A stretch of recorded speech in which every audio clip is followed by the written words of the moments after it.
Right guys, so this is just going to be a short little video where we look at some different trading methods, all revolving around consumables. Now consumables are something that are needed every day on FIFA by every single player.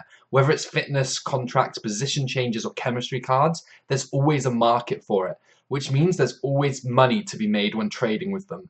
What we're going to do here is just look at a couple of different methods for a couple of different consumables and then explain how they work. Right guys, so the first method we're going to look at is trading with fitness cards. Obviously the squad fitness cards. Now you see the filters here, we've got the quality set to gold. This obviously ensures we just get the gold fitness cards.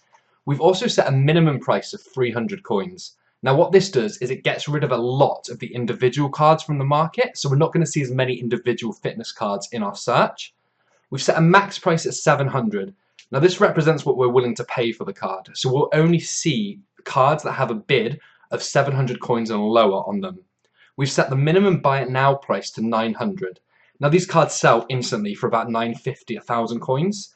So we're making sure that we only see cards that are listed for higher than this, which will only be the squad fitness cards anyway. So again, we're eliminating a load of the individual fitness cards. When we hit search with this filter, as you can see, we've got tons of normal fitness cards still popping up, but we've got a load of squad fitness cards. And all we can do here is just go through and bid on them all. Picking them up at 700, 400 coins or whatever is absolutely brilliant. The great thing about this filter is as well, you can change it around. You can change the minimum price, the max price, the bid price, just to find a filter that works best each time of day.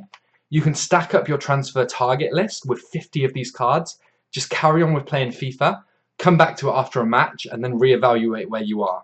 Now you're not going to win a ton of these, but even if you win 5 out of the 50, making 300 coins a piece, that's an extra 1,500 odd coins that you wouldn't have made anyway. And you'd be surprised, quite a lot of the time you end up winning a couple of these for 150 coins a piece, which gives you almost 1,000 coins profit per card. Now the next consumable we're going to look at is going to be contracts, and again gold contracts obviously.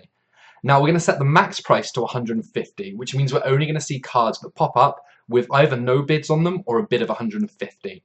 We're going to set the minimum buy it now price to 250. Now the reason again for this is these gold rare contract cards, they sell instantly for 250 coins, so we're not going to find any when we search for it. All we're going to get rid of is a load of the normal gold contracts. So as you can see, when we search for this, we get granted tons of these rare gold contracts. We can just go through and bid 150 coins on everyone that hasn't been bid on yet.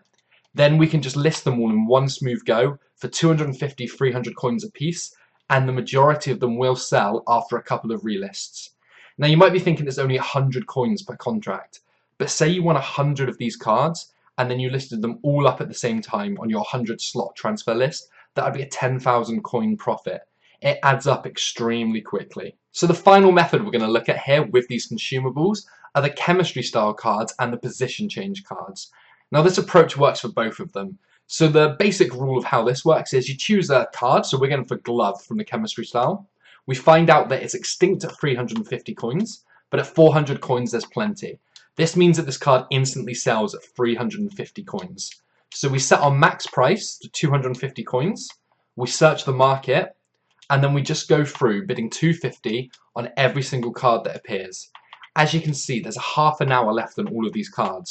We'll get bids on everything, we'll fill our transfer target list up with them, but we are going to have a half-hour wait until we start winning these cards. This isn't huge profit again like the contracts, but these can be stored in your club and sold during bigger periods. So these kind of cards sell a lot higher than they do now during periods where there's no packs. When weekend league comes around, a lot of people start buying these to get their team right, put the chemistry styles or position changes on. You can work out the fluctuation in these prices, pick them up like this when they're at their lowest, and then sell them on for a profit as they increase. Now remember guys, these are just some example filters. You can change all the settings. So as you can see here, we've come back to fitness, we've got quality of bronze, we've changed all the price filters as well, and then when we hit search, we get a ton of the rare squad bronze fitness cards that are selling for a lot more than we can bid on them for.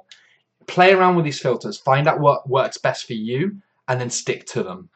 Now the final thing I just want to add to this video is there are going to be times when you come onto the market and you try a couple of these techniques that have worked for you previously and you're just getting no luck with them. All this means is that there's a lot of people doing it at this point. It doesn't mean that the technique doesn't work. Simply move on and try a different technique and come back to this one at a different time when hopefully not so many people are using it. If you guys are still finding these shorter videos with trading techniques in, drop a like, leave a comment, and if you're new, subscribe. Thanks again for the support.